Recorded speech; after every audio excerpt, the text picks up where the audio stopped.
Halo, selamat sore Sobat Tangguh, apa kabar? Senang sekali saya Wiki Adrian dapat bertemu Anda kembali dalam dialog kita dengan topik Ada Apa Dengan COVID-19 di Eropa. Dan bicara mengenai hal tersebut, saat ini situasi COVID-19 di tanah air dalam kondisi yang terkendali. Namun kita kemudian dengar negara-negara di benua Eropa mengalami peningkatan kasus yang cukup signifikan. Padahal banyak negara di Eropa yang 50% penduduknya sudah divaksin. Namun beberapa laporan menyatakan bahwa ketika kasus melandai, protokol kesehatan atau tindakan pencegahan tidak dilakukan dengan maksimal. Belum lagi, Jumat 26 November lalu, WHO menyatakan varian Omikron menjadi varian yang harus diwaspadai.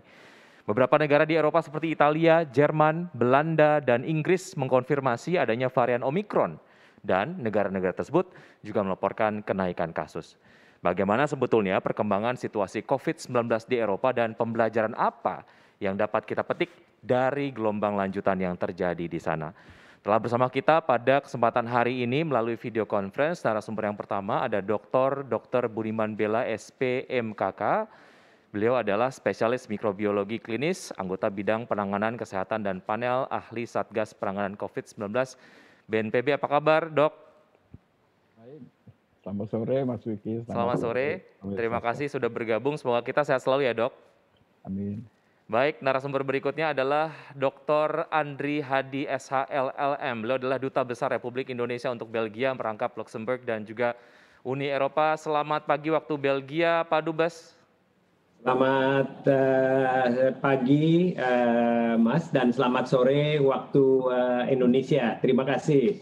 Baik, terima kasih sudah bergabung. Semoga kita sehat selalu, Pak Dubes. Saya tentunya berkaitan dengan topik hari ini ingin langsung bertanya kepada Pak Dubes terlebih dahulu. WHO seperti yang kita ketahui menyebutkan situasi COVID-19 di Eropa mengkhawatirkan. Lalu bagaimana situasinya saat ini, Pak Dubes? Tingkat kematian di sana seperti apa dan bagaimana sebetulnya kondisi fasilitas layanan kesehatan di sana? Ya, terima kasih sekali, Mas. Sebagaimana yang diketahui, WHO baru-baru ini mendeklar bahwa Eropa sekarang ini menjadi epicenter dari pandemi corona. Dan memang itu terjadi karena ada peningkatan yang sangat drastis sekali, eksponensial kasus di Eropa. Seperti per hari di Jerman itu kemarin tertinggi 67.186 kasus dengan kematian 446 per hari. Nah, ini tertinggi sejak awal pandemi malah di Jerman. Di Belanda 22.199 kasus, rata-rata di Ceko itu kasus per harinya positif rate-nya itu di atas 20.000. Di Belgia, tempat kami tinggal sekarang, itu 17.839 kasus dan dengan kematian yang jumlahnya juga ratusan. Jadi umumnya yang positif rate ini ataupun yang meninggal ini, lebih dari setengahnya itu merupakan penduduk usia manula. Dan tadi yang pertanyaan yang kedua, fasilitas kesehatan memang sudah mulai kewalahan. Jadi tindakan-tindakan yang non darurat ditunda karena mereka memprioritaskan rumah sakit ini pasien-pasien yang positif corona. Jadi di Austria dan di Belgia sekarang ini sudah mulai selektif sekali untuk bisa kita dirawat di rumah sakit karena mereka memfokuskan untuk merawat pasien-pasien corona. Sedangkan lockdown atau tadi yang Mas sampaikan ini ada beberapa bentuk lockdown, hard lockdown, partial lockdown. Seperti di Austria, toko yang non esensial tutup lebih awal, jam 7 sudah tutup dan diwajibkan vaksin mulai Februari 2022. Jadi Australia negara pertama di Eropa yang mewajibkan vaksin. Dan juga penerapan sistem sertifikat vaksin, jadi kemana-mana harus menggunakan sertifikat vaksin, bahkan ada beberapa tempat yang harus menggunakan juga di samping sertifikat vaksin juga tes cepat antigen. Belanda bahkan tutup toko-toko itu jam 5 sore dan menyetop kegiatan olahraga amatir, wajib work from home, wajib masker, dan pembatasan jumlah tamu di kediaman itu maksimal 4 orang. Jadi seperti sekarang di Belgia, klub malam, diskotik, semuanya tutup total. Dan wajib work from home itu 4 hari dalam seminggu. Sebelumnya itu sifatnya bukan kewajiban, mau bekerja di rumah ataupun mau kerja di kantor. Tapi sekarang wajib kerja di rumah dan wajib masker juga. Dan ini situasi yang terakhir, Mas, yang terjadi di wilayah Eropa. Ya, bicara mengenai sebuah kebijakan yang diterapkan oleh pemerintah Austria, ini kemudian menjadi satu hal yang cukup penting ketika himbauan vaksinasi tidak terlalu diindahkan oleh warga di sana. Kebijakan yang sifatnya mandatori ini yang kemudian diterapkan gitu ya untuk meluaskan cakupan vaksinasi di sana. Lalu hal yang ingin kemudian saya juga ketahui Pak Dubes, bagaimana dengan kondisi WNI yang berada di negara-negara dengan kasus yang tinggi seperti yang Anda tadi sampaikan? Berapa banyak sebetulnya warga kita di sana dan seperti apa penanganan terhadap WNI di sana jika terkonfirmasi terpapar COVID-19? Ya, terima kasih Mas. Memang ada beberapa WNI kita yang positif kena corona, tapi umumnya mereka diisolasi di rumah, seperti di Belgia 23 orang, di Jerman cukup tinggi 139 WNI, di Belanda juga 110 WNI, di Inggris 187. Itu dan umumnya kita Kementerian Luar Negeri sudah memberikan SOP penanganan WNI yang terpapar COVID-19 dengan memberikan dukungan bantuan pangan, alat kesehatan, karena ada satu keluarga yang kena COVID dan mereka tidak boleh diisolasi di rumah. Kita memberikan dukungan pangan, kita mengirim berbagai makanan pokok buat mereka. Dan setiap yang terkena COVID akan tentunya dihubungi oleh KBRI apa yang bisa dibantu, termasuk kita mengirim hand sanitizer, masker, dan yang lain-lainnya. Dan sekiranya pun membutuhkan PCR, KBRI juga membantu untuk mengaturkan PCR. Dan kita terus memantau perkembangan yang bersangkutan hingga sehat kembali. Dan alhamdulillah kalau di Belgia, di setiap wilayah kita memiliki quote-unquote lurah. Jadi masyarakat yang dituakan di sana, dan mereka ini yang menjadi, kalau seandainya wilayahnya agak jauh, mereka yang bisa menjadi jembatan buat kita menangani para WNI. Jadi kita perhatian sangat penuh sekali, Mas, untuk membantu WNI sehingga mereka bisa kembali pulih dan sehat. Ya, rupanya budaya gotong royong dibawa ke sana juga ya, Pak Dubes ya. Baik, saya ke Dr. Budiman. Dok, hingga saat ini Eropa seperti tadi disampaikan oleh Pak Dubes mendominasi penyumbang kasus tertinggi di dunia jika dibandingkan dengan kawasan lain. Lalu bagaimana sebetulnya hubungan kenaikan kasus di sana dengan munculnya varian Omikron ini? Juga penerapan protokol kesehatan di sana. Adakah korelasi yang cukup erat? Terima kasih Mas Wiki. Semoga suara saya terdengar ya. Jadi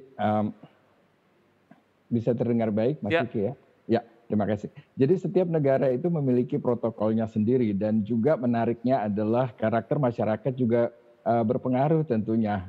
Setiap negara memiliki karakter masyarakat yang berbeda. Ada yang mudah untuk mengikuti mainstreamnya atau mudah untuk mengikuti anjuran-anjuran yang kemudian dirasa benar. Ada yang juga mungkin masih merasa ingin berkeras dengan pendapatnya. Hal itu tentu terjadi juga dengan masalah vaksinasi. Kita ketahui di negara-negara maju mereka sering berkeras dengan pendapatnya, kalau tidak mau divaksin ya tidak. Sementara Indonesia menarik sekali bahwa beberapa anggota masyarakat yang tadinya termakan oleh hoax untuk tidak mau ikut-ikutan tidak divaksin, sekarang malah kelihatannya sudah berbondong-bondong mau divaksinasi. Ini adalah hal yang sangat positif sekali, karena kita ketahui ini jelas-jelas bisa menurunkan angka sakit berat dan kematian. Datanya sudah ada begitu ya, di teman-teman dari subbidang tracing Satgas BNPB itu sudah mendata dampak daripada vaksinasi di lapangan. Saya sendiri belum bisa mengungkapkan hal tersebut, namun nanti insya Allah teman-teman sebidang tracing suatu waktu akan melakukan kompilasi datanya. Saya dengar langsung dari Ibu Mas Dalina Pane dari sebidang tracing. Nah kemudian kalau kita lihat sebenarnya di Afrika Selatan itu juga kelihatan bahwa strain Omicron itu meningkat secara cepat, dan tanggal 30 November terdapat 44 kasus terkonfirmasi Omicron yang dilaporkan oleh 11 negara European Union dan European Economic Area, yaitu Austria, Belgium, Czech, dan seterusnya. Tapi sebagian besar kasus yang terkonfirmasi itu disertai riwayat perjalanan ke negara di Afrika atau riwayat connecting flight di destinasi antara Afrika dan Eropa. Dan semuanya kasus yang ditemukan itu bersifat gejala tanpa gejala atau gejala ringan dari strain Omicron yang terkonfirmasi tersebut. Nah, ini sampai dengan tanggal 30 November. Jadi belum ada kasus berat ataupun kematian akibat strain Omicron di Eropa dari informasi resmi yang kita peroleh. Jadi kita belum melihat adanya laporan yang dikaitkan dengan penerapan protokol kesehatan di Eropa pada prinsipnya, Pak, secara umum ya. Tapi strain Omicron ini kelihatannya belum berdampak signifikan di Eropa, tetapi seperti tadi sudah disampaikan Pak Dubes, ada sesuatu yang menyebabkan permasalahan peningkatan kematian di sana. Kalau kita lihat tadi orang-orang dengan usia yang lebih lanjut, apakah mereka divaksin atau tidak, ini menarik untuk digali lebih lanjut. Terima kasih. Baik, satu hal yang paling kita kemudian tidak inginkan adalah Indonesia mengikuti kasus harian di Eropa begitu. Kita juga sangat-sangat teringat beberapa waktu yang lalu ketika Indonesia sempat mencatatkan 50.000 kasus baru di COVID-19 pada saat Delta varian. Dan kita kemudian tidak ingin itu terjadi lagi begitu ya. Nah, terkait dengan hal tersebut, apa yang bisa dilakukan sebagai langkah antisipasi dengan dinamika kasus virus yang sangat tidak terduga ini? Meskipun memang belum ada laporan di Indonesia, tapi Singapura sudah kemudian melaporkan ada penumpang transit menuju Australia yang positif terinfeksi Omicron, dan ini juga tidak menutup kemungkinan penularan itu akan sampai di sini. Dok. Terima kasih Mas Wiki. Jadi sampai saat ini kita belum tahu secara pasti apakah Omicron ini akan mengakibatkan permasalahan yang besar atau tidak seperti halnya dengan Delta.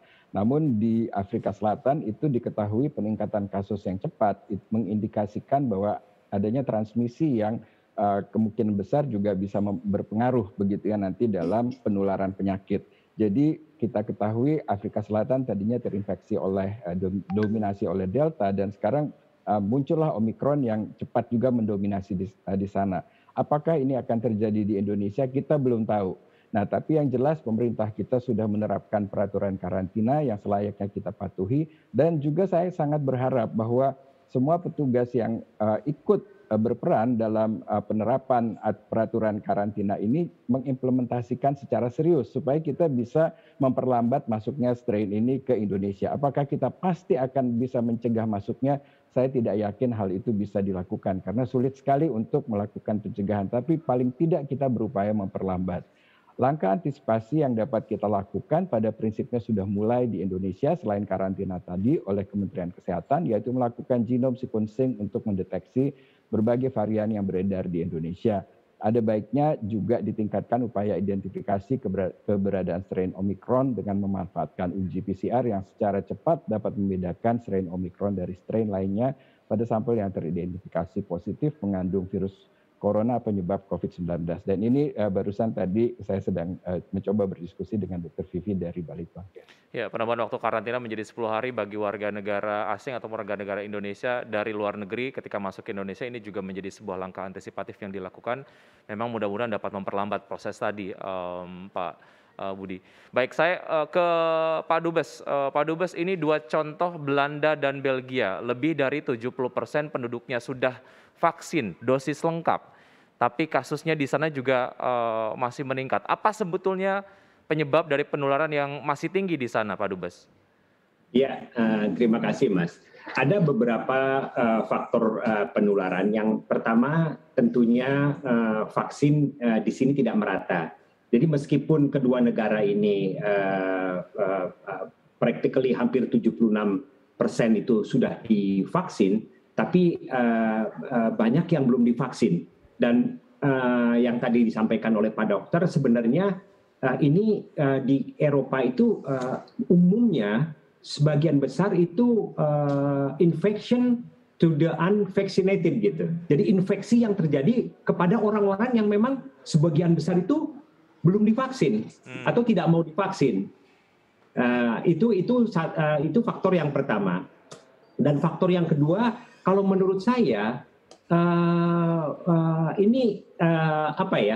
lalai akan prokes atau relaksasinya itu terlalu cepat. Jadi Mas Pak Dokter, saya ke Belanda, jalan-jalan ke Belanda di bulan Mei, practically tidak ada orang yang pakai masker. Itu sebelum summer gitu. Jadi di dalam mall saya sempat kaget karena di Belgia umumnya masih pada pakai masker. Gitu, sebelum ada pengumuman perintah. Tapi pada waktu saya ke Belanda ada meeting koordinasi di sana, itu practically jarang sekali orang pakai masker di dalam restoran, di dalam mall. Jadi ini yang kalau menurut saya ini yang membuat terlalu cepat relaksasinya. Tidak memperhitungkan faktor. Kalau di Belgia memang baru starting itu sekitar Agustus. Ketika mengatakan sini bebas masker. Maksudnya bebas masker tidak obligation. Di mall-mall pun dibuka juga masker ini, kecuali kalau kita naik transportasi. Baru itu sifatnya wajib. Tapi di mall ya, jadi terus terang yang tadi Pak Dokter sampaikan, kita bangga sama teman-teman kita, sama bangsa kita yang boleh dikatakan lebih patuh mengikuti himbauan pemerintah untuk selalu menggunakan masker. Jadi ini dua faktor. Dan kalau seandainya pun kita secara rata Eropa, memang ada vaksinasi yang tinggi sekali seperti Malta, Portugal, Irlandia, itu di atas 80%. Tapi ada sebagian Eropa, terutama di Eropa Timur, itu rendah, seperti Polandia, Kroasia, bahkan Bulgaria, meskipun bukan EU, tapi itu hanya sekitar 25% karena banyak kelompok-kelompok yang aktif vaksin. Jadi tidak merata proses vaksinasi di sini. Dan saya kira ini kunci sekali sebabnya kenapa di Eropa tinggi. Karena faktor vaksinasi yang tidak merata, masih banyak yang tidak mau divaksin, dan kedua karena terlalu cepatnya relaksasi, terlalu cepatnya melepaskan non-pharmaceutical intervention. Baik, Pak Dubes, bicara mengenai Belanda, Belanda akhirnya mengkonfirmasi adanya varian Omicron.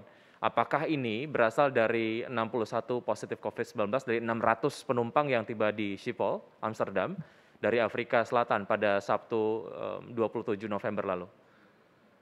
Iya, betul sekali.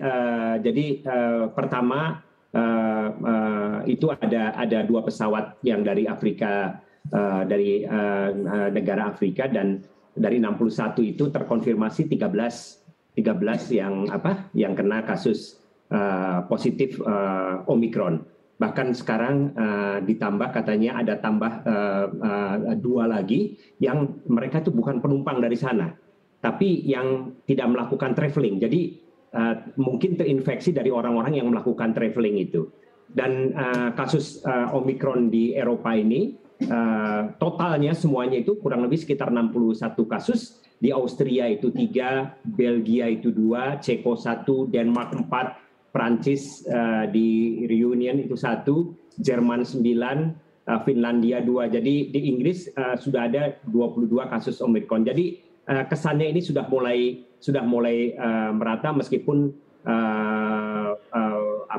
perkembangannya tidak terlalu. Maka dari itu European Center for Disease Prevention and Control mengklarifikasikan varian ini sebagai variant of concern. Jadi karena memang belum ada data yang komprehensif, ya mungkin Pak Dokter lebih tahu ya, belum ada data yang komprehensif, belum ada konklusinya apakah tingkat penularannya lebih tinggi, apakah bisa menembus orang-orang yang sudah divaksin, apakah mungkin reinfeksi pada penyintas COVID dan yang lain-lainnya. Nah ini yang masih belum ada konklusinya. Baik. Dan mereka masih menyelidiki sekali untuk sampai pada konklusi bagaimana pengaruh daripada Omicron ini dibandingkan dengan Delta dan yang lain-lainnya. Baik, sangat singkat Pak Dubes, sebelum saya kembali ke Dr. Budiman. Apa yang dilakukan oleh otoritas setempat terkait dengan Omicron ini?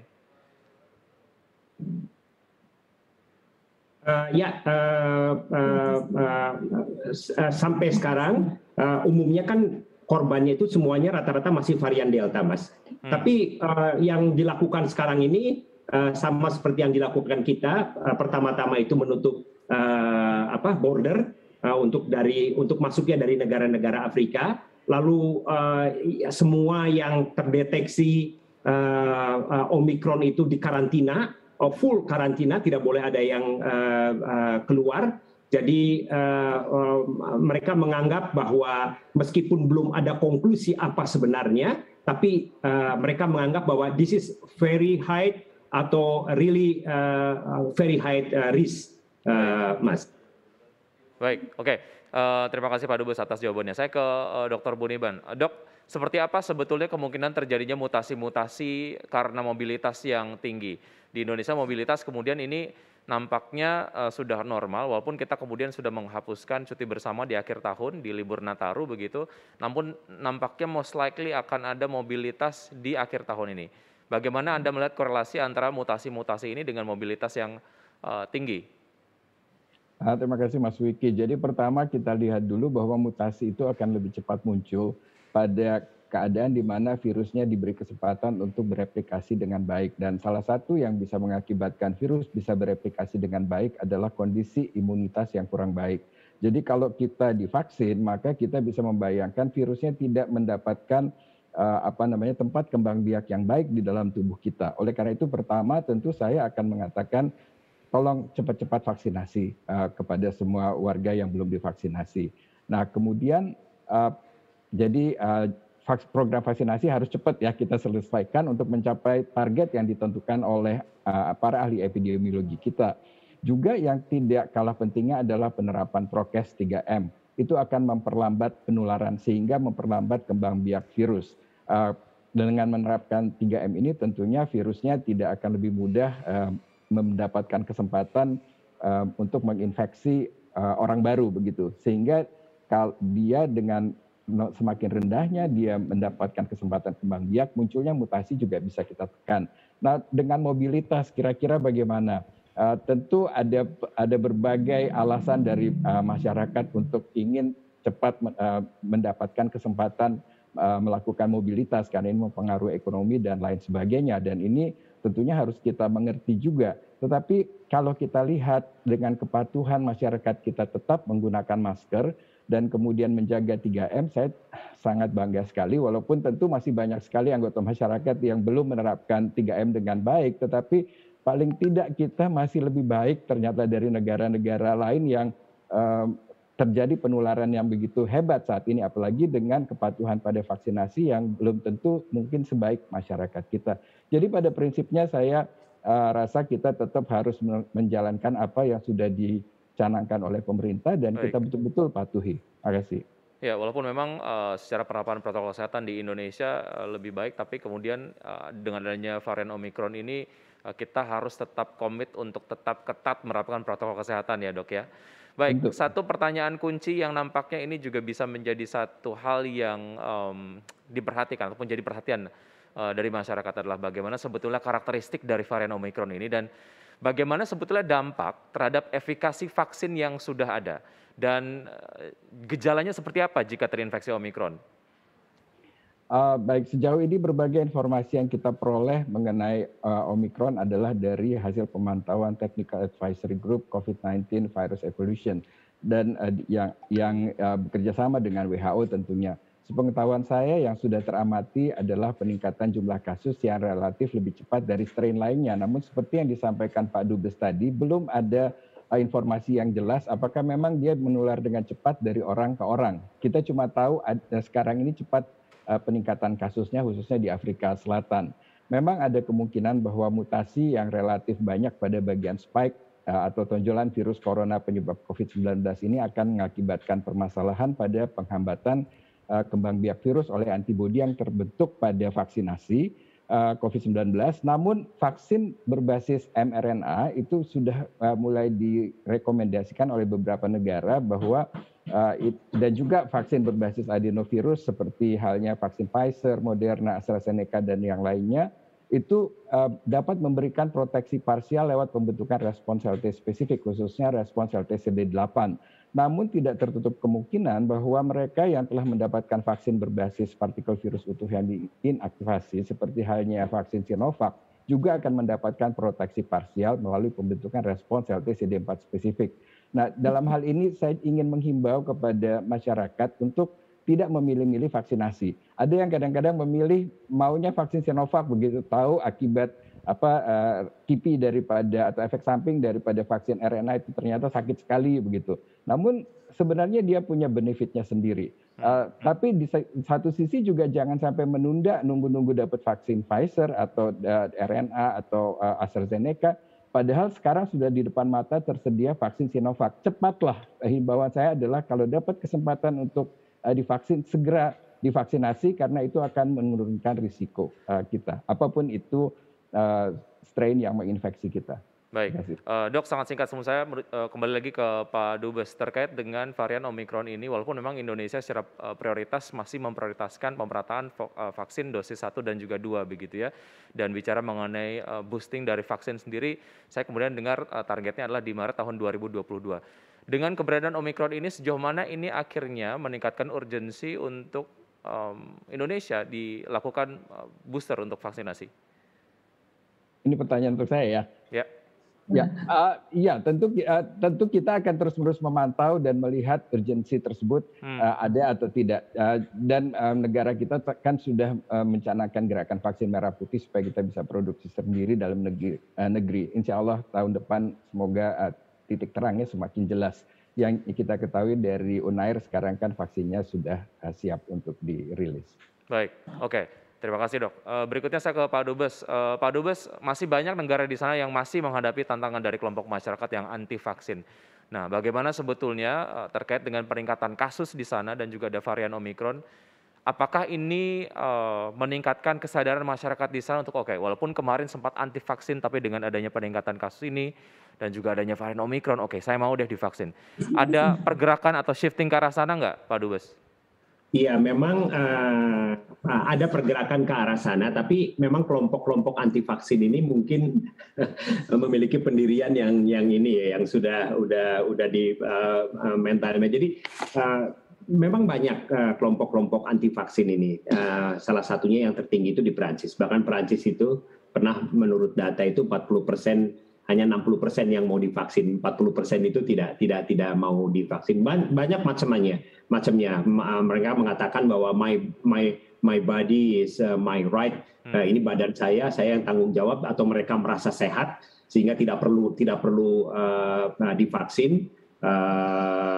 Ada yang juga alasan takut efek vaksin dan macam-macam. Dan tapi dengan adanya katakanlah fourth wave ini, tentunya mereka berpikir ulang bahwa vaksin adalah kunci yang tadi disebutin oleh Pak Dokter itu. Ini salah satu kunci yang paling utama. Apapun vaksin yang tersedia, dan langkah yang dilakukan oleh umumnya pemerintah di Uni Eropa ini, mereka mempercepat memang program booster. Yang semula itu akan dilakukan sama dengan kita di tahun 2022, tapi mulai sekarang mereka sudah begitu 6 bulan vaksin terakhir itu sekarang sudah mulai di booster, khususnya buat kelompok-kelompok usia yang manula. Jadi meskipun banyak kelompok-kelompok anti vaksin, clear sekali bahwa sudah declare bahwa penyebab utama fourth wave itu karena orang yang tidak tervaksinasi, dan ini mendorong orang untuk secepatnya juga bisa ikut vaksin. Baik, saya ingin merefleksikan apa yang kemudian terjadi di Eropa dan juga di Indonesia. Hampir 2 tahun pandemi sempat terjadi travel revenge di Indonesia saat kasus melandai beberapa bulan terakhir. Sebelum gelombang terbaru ini melanda Eropa, Pak Dubes, seperti apa sebetulnya pergerakan penduduk di sana?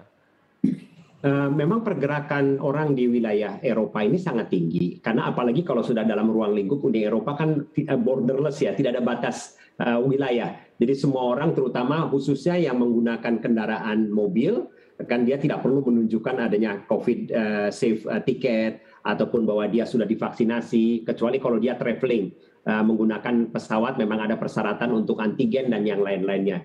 Dan memang Uni Eropa mendorong warganya untuk kembali mobile, khususnya untuk pemulihan ekonomi. Tapi yang menjadi masalah itu adalah ketika pergerakan ini tinggi, terutama summer ya, liburan summer kemarin, tempat-tempat wisata itu sudah ramai sekali, pemesanan hotel juga sudah ramai sekali. Malah ini yang membuat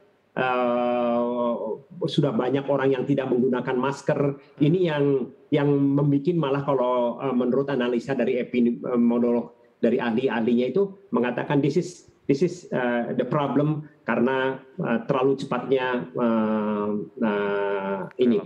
relaksasi itu tadi. Baik, artinya memang ada korelasi yang cukup erat antara mobilitas dari masyarakat di Eropa sana dengan munculnya gelombang terbaru ini. Saya ke Dokter Budiman. Dok, meski hampir 2 tahun pandemi, kita masih ditantang untuk terus bersabar dengan langkah pencegahan yang ada seperti memakai masker, menjaga jarak dan lain sebagainya. Tapi justru saat ini terjadi lebih banyak tantangan lagi seperti protes pemberlakuan lockdown di Eropa, kemudian masyarakat juga nampaknya mulai lelah sehingga abai prokes dan masih banyak lagi yang kemudian ragu untuk vaksinasi. Sebetulnya bicara mengenai peluang pandemi COVID-19 ini berakhir, seberapa besar, Dok? Jadi pada suatu ketika memang ada kemungkinan terbentuknya herd immunity atau kekebalan kelompok, baik melalui vaksinasi maupun yang terbentuk secara alamiah akibat terinfeksi virus.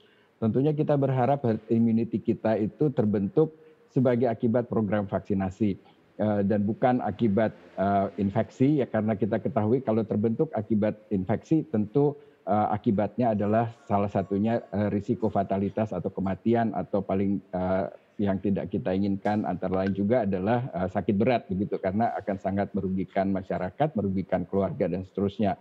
Dan oleh karena itu sebaiknya anggota masyarakat mengupayakan untuk berpartisipasi pada program vaksinasi, sebaiknya tidak memilih jenis vaksin. Juga yang tidak kalah pentingnya adalah kita perlu melindungi mereka yang belum divaksin oleh satu dan lain hal. Baik karena mereka belum masih ragu-ragu atau karena mereka misalnya punya komorbid atau dokter merekomendasikan jangan divaksin dulu.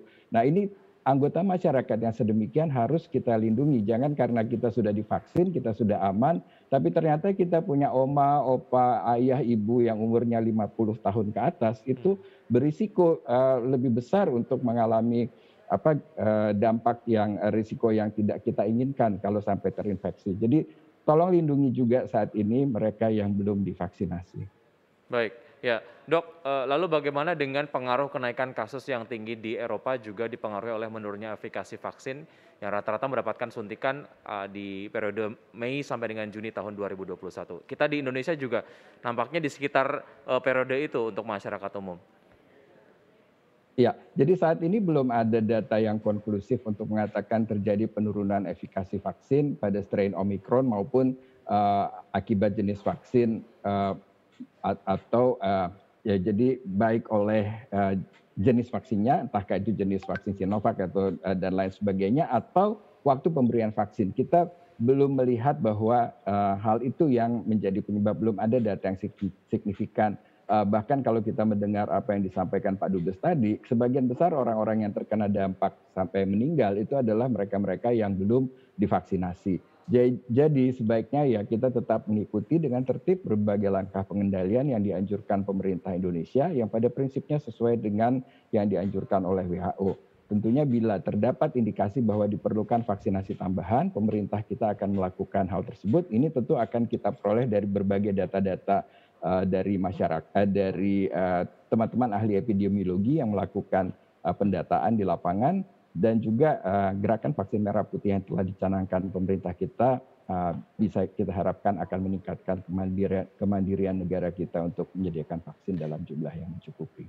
Baik, saya kembali ke Pak Dubes. Pak Dubes, Anda tadi menyampaikan bagaimana sebetulnya kondisi dari penerapan protokol kesehatan oleh masyarakat di negara-negara di Eropa pada saat musim liburan dan lain sebagainya. Terkait dengan hal tersebut, seperti apa sebetulnya himbauan yang diberlakukan oleh pihak berwenang di sana terkait dengan pengaturan mobilitas orang ini? Apakah ada law enforcement yang sifatnya lebih ketat lah jika kemudian ada masyarakat yang mobilitasnya masih tinggi, kemudian penerapan protokol kesehatannya juga melonggar? Dengan terjadinya fourth wave dan juga ditambah dengan Omicron, umumnya non-pharmaceutical intervention atau prokes di sini di seluruh wilayah Eropa kembali mengetat, kembali diperketat.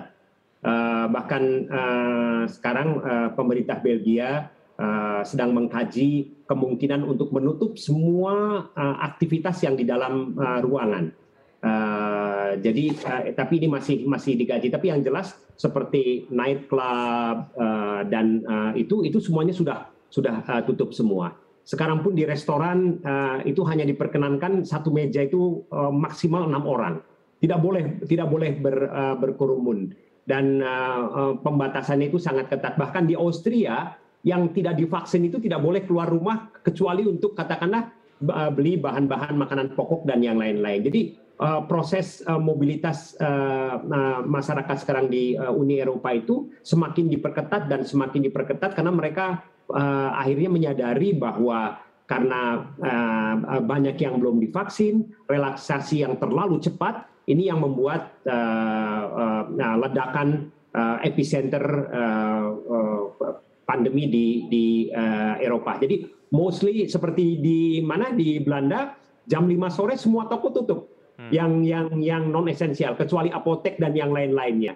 Jadi udah tahap super ketat Mas untuk dalam konteks semua pemerintah di Uni Eropa menjaga mobilitas masyarakatnya di sini. Baik, artinya memang sudah tidak punya pilihan gitu ya untuk kemudian mengendalikan pandemi di sana, selain kemudian menerapkan protokol kesehatan secara ketat. Saya ke Dr. Budiman lagi, Dokter, ini terkait dengan mobilitas yang tidak diikuti dengan tindakan pencegahan biasanya kasus meningkat. Melihat data historikal ini, apa yang bisa dilakukan oleh kita setidaknya?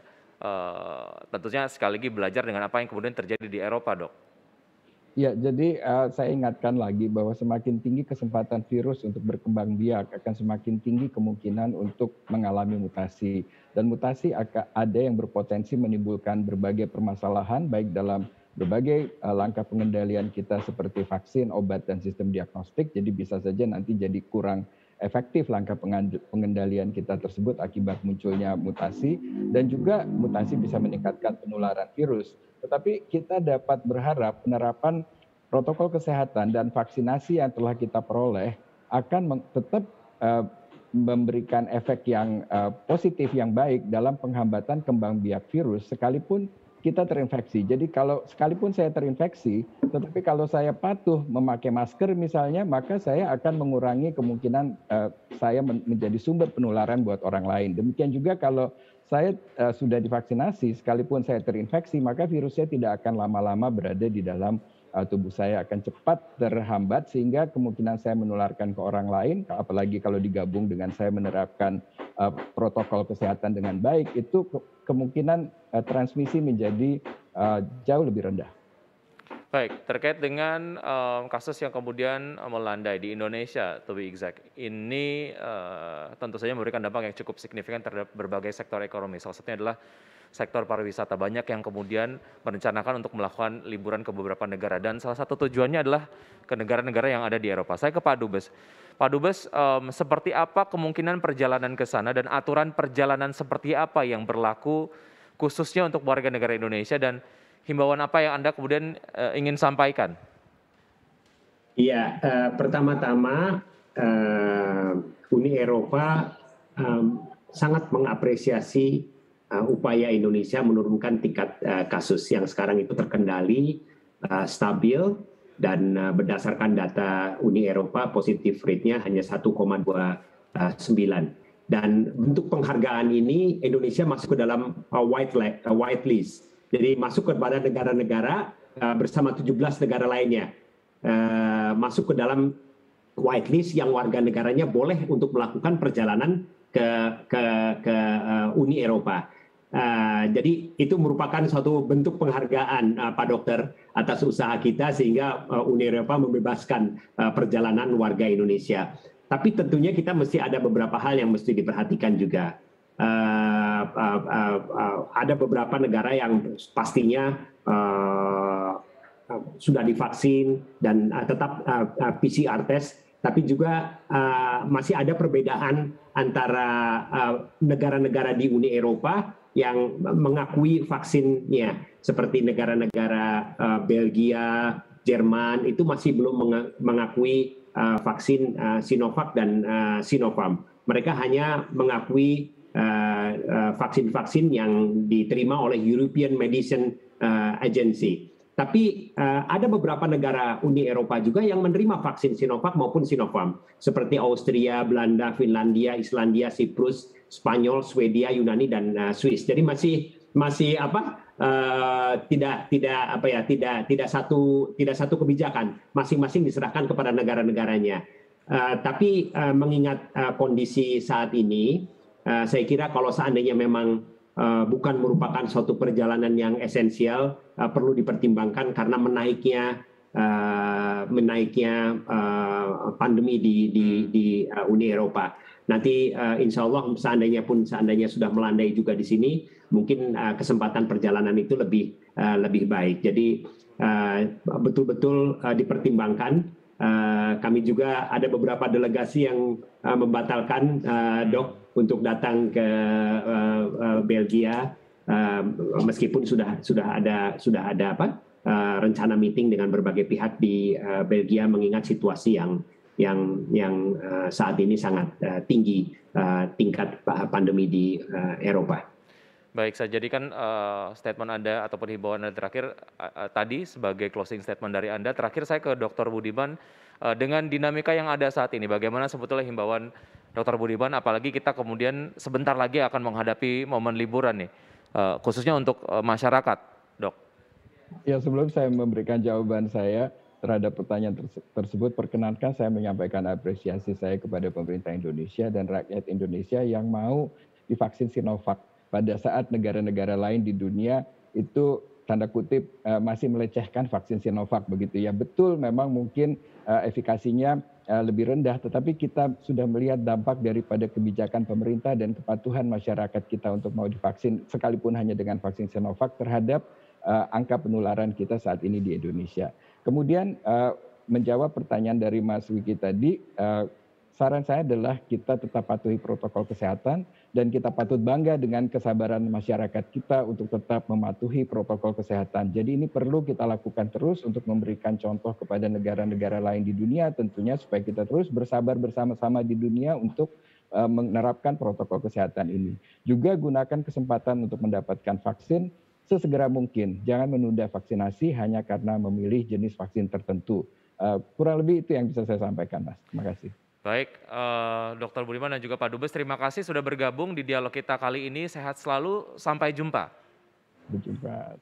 Ya, baik, kalau kita kemudian simpulkan sedikit apa yang tadi disampaikan, walaupun memang belum ada sebuah simpulan medis yang menyatakan bahwa Omikron memiliki tingkat keparahan yang lebih parah dari varian Delta, yang paling bisa kita lakukan adalah cepat vaksinasi dan tetap pakai masker, karena vaksinasi dan pakai masker adalah pasangan sejoli yang kemudian akan membuat kita tetap sehat dan juga bahagia. Jangan lupa memakai masker dengan benar, menjaga jarak dan menghindari kerumunan, mencuci tangan pakai sabun dengan air yang mengalir dan mengurangi mobilitas, dan ayo segera vaksin. Saya akhiri talkshow kita siang hari ini ataupun sore hari ini. Saya Wiki Adrian beserta tim yang bertugas dan para narasumber pamit undur diri. Selamat sore, salam tangguh.